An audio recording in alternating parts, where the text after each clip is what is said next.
Hi guys, today I'm going to show you guys how to clear the maintenance light on 2015 Honda CR-V. Okay, let's start it.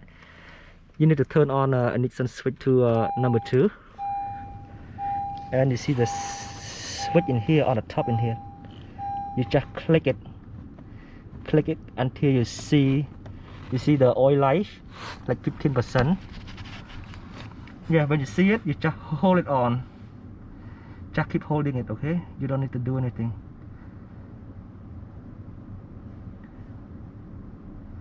Just keep holding until it's blinking. Just keep hold it.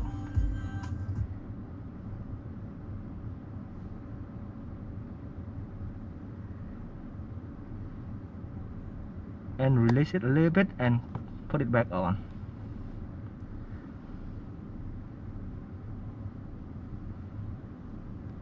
You see it? It go to 100% right now. Okay, this is all set to go. Thank you for watching. Thank you.